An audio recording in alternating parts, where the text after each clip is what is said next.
Hello friends, welcome to my YouTube channel engineers garden. आज के इस वीडियो में मैं आप लोग को बताने वाला हूँ कि किस तरह आप अपने लॉन को घास से पूरा कवर कर सकते हैं जिससे कि आपका लॉन या गार्डन अच्छा दिखे।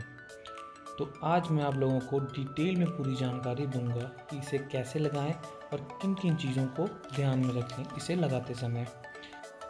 तो सबसे इम्पॉर्टेंट चीज़ है कि आपको पहले एरिया का सिलेक्शन करना है कि किस जगह आपको ये घास लगानी है। तो ये घास लगाने के टोटल 3 मेथड्स होते हैं। पहला मेथड ये होता है कि आप जो मार्केट में अवेलेबल होती हैं शॉप्स में वो सीड्स ला के डायरेक्ट उसका छिड़काव कर सकते हैं और उसके थ्रू आप ये घास लगा सकते हैं। दूसरा होता है कि आप आसपास की किसी भी नर्सरी से डायरेक्ट इसके जो मैट्स मिलते हैं जो कि काफ़ी ज़्यादा कॉस्टली होते हैं, आप वो ला सकते हैं, लेकिन वो बहुत फास्ट रिजल्ट देगा आपको, बट वो बहुत ही ज़्यादा कॉस्टली पड़ता है। और जो तीसरा मेथड है वो थोड़ा टाइम टेकिंग तो है, समय तो लगता है इसमें, बट पैसे बहुत ही कम लगेंगे उसमें। इस मेथड में आप किसी माली के थ्रू लगवा सकते हैं ये लोग घास अपने लॉन में, या फिर आप खुद से किसी भी नर्सरी से या फिर माली के पास से जिस तरह की घास अवेलेबल हो, कोरियन या सस्पेंशन, उस तरह की घास के छोटे छोटे पैचेस लाके जो आपको ज़्यादा कॉस्टली नहीं पड़ेंगे, उनको लाकर आप खुद से ही ये लॉन में अपनी घास लगा सकते हैं। तो उसमें जो फर्स्ट सबसे इम्पॉर्टेंट चीज़ है कि आपको 2 से 3 इंच तक कम से कम इसकी खुदाई कर लेनी है अच्छी तरीके से, अच्छे से इसको सफाई कर लेनी है, कुछ भी इसमें कचड़े वगैरह नहीं होने चाहिए। उसके बाद इसे समतल कर दीजिए, प्लेन कर दीजिए और उसका स्लोप एक तरफ बना दीजिए जिससे कि आपके लॉन में कहीं भी पानी इकट्ठा ना हो। क्योंकि जब आप घास लगा देंगे और फिर आप उसमें वाटरिंग करेंगे, पानी डालेंगे, तो अगर कहीं भी पानी एक तरफ इकट्ठा होता है तो उस जगह पे घास की ग्रोथ उतनी अच्छी नहीं होगी। और आप घास लगाने से पहले इसमें ये भी कर सकते हैं कि आप अपने लॉन में थोड़ा डीएपी का यूज़ कर सकते हैं। नर्सरी से पैचेस खरीदते समय आपको एक बहुत ज़रूरी बात का ध्यान रखना है कि आप जो भी पैचेस ले रहे हैं घास के, उनकी रूट्स डैमेज बिल्कुल नहीं होनी चाहिए, उनकी रूट्स प्रॉपर होनी चाहिए, हेल्दी होनी चाहिए। क्योंकि अगर उनकी रूट्स डैमेज रहेंगी तो वो ग्रोथ प्रॉपरली उनकी नहीं हो पाएगी। अब आपको उन पैचेस में से छोटे छोटे हिस्से कर लेने हैं उनके बहुत सारे, और फिर जो आपने एरिया प्रिपेयर किया है उसमें 1 से 2 इंच के गड्ढे खोदकर उनकी जड़ों को प्रॉपरली दबा देना है। और इस तरह आपको अपने पूरे लॉन में घास लगानी है।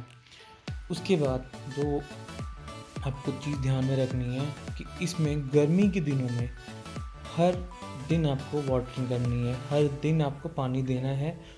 बरसात और ठंड के मौसम में अगर आप 1-2 दिन नहीं भी देते हैं तो कोई दिक्कत नहीं है, बट गर्मी के मौसम में आपको हर दिन पानी देना है। घास को लगाते वक्त घास के बीच की दूरी आप जितनी कम रखेंगे उतना कम समय लगेगा घास को आपके लॉन को पूरा कवर करने में। एक बार जब आपने घास को लगा दिया, उसके बाद आपको उस एरिया के हिसाब से उसमें पोटास, डीएपी और यूरिया की बराबर मात्रा का छिड़काव करना है। जैसे कि मैंने 20 फीट लंबाई और 20 फीट चौड़ाई है मेरे लॉन की, तो इस एरिया के हिसाब से मुझे माली ने सजेस्ट किया कि मुझे 100 ग्राम डीएपी, 100 ग्राम पोटास और 100 ग्राम यूरिया इस एरिया के हिसाब से मुझे इसमें छिड़काव करना है। तो मैंने आपको रफली आइडिया दे दिया है, तो आप अब अपने एरिया के अकॉर्डिंग आप कैलकुलेशन कर सकते हैं कि आप कितने बड़े लॉन में आप घास लगाना चाहते हैं, तो उसके अकॉर्डिंग आपको कितना यूरिया और पोटास और डीएपी आपके लॉन में छिड़काव करना पड़ेगा।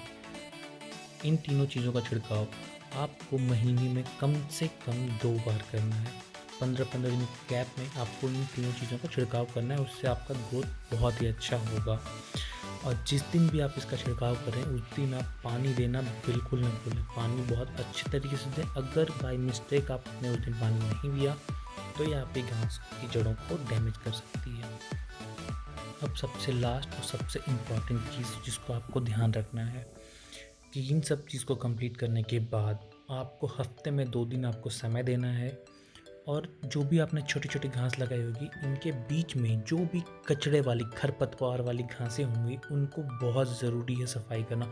क्योंकि अगर आपने उनको साफ़ नहीं किया तो उनकी ग्रोथ बहुत फास्ट होगी एज़ कम्पेयर टू आपकी इस घास से, और वो आपकी इस घास को ग्रोथ नहीं करने देंगी।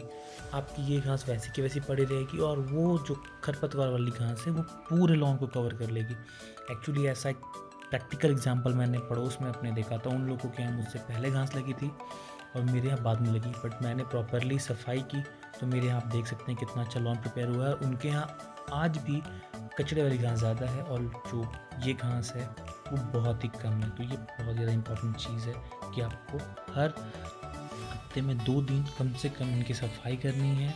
ऐसा आपको कम से कम 2-3 महीने तक करना है, जब तक ये घास पूरी तरह कवर नहीं हो जाता। और अगर आपने ये सारे प्रोसेस कंप्लीट किए तो 3 से 4 महीने में आपको प्रॉपर आपका लॉन जो पूरी तरह घास से कवर मिलेगा। मुझे नॉलेज कम थी थोड़ी, तो मुझे लगभग 5 से 6 महीने लग गए ऐसा कवर करने में। बट आप लोग अगर इस प्रोसेस को पूरा फॉलो करेंगे तो आपको 3 से 4 महीने में प्रॉपरली ऐसा कवर मिलेगा आपको लॉन आपका। वीडियो के आखिरी में मैं आप लोग के साथ कुछ फ़ोटो शेयर करूँगा कि कब मैंने लगवाया था ये घास अपने लॉन में और हर महीने में उसकी ग्रोथ किस तरह की रही। इसकी सारी फ़ोटोज़ मेरे पास है, मैं आप लोगों के साथ शेयर करूँगा। इस फ़ोटो में आप देख सकते हैं कि 1 महीने के बाद कितनी थोड़ी थोड़ी ग्रोथ हुई है। मैंने आपको बताया था कि इसका प्रोसेस काफ़ी स्लो होता है। दूसरी फ़ोटो में आप देखिए कि 2 महीने के बाद थोड़ी ग्रोथ अच्छी हुई, और लास्ट में मैं आपको दिखाऊंगा कि 3 महीने के बाद कितनी ग्रोथ हुई है। देखिए अच्छी खासी ग्रोथ हुई है, बट इसमें अभी भी आप देख सकते हैं कि कहीं कहीं कुछ पैचेस बचे हुए हैं, बट काफ़ी कवर हो गया 3 महीने में।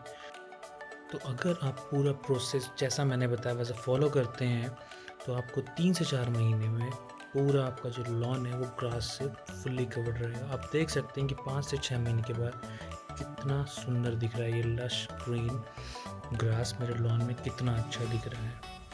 तो बस आज का वीडियो यहीं तक था।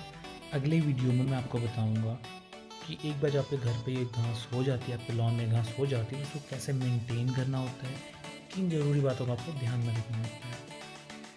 तो अगर वीडियो अच्छा लगे तो please like the video, channel को सब्सक्राइब करिए, वीडियो को शेयर करिए।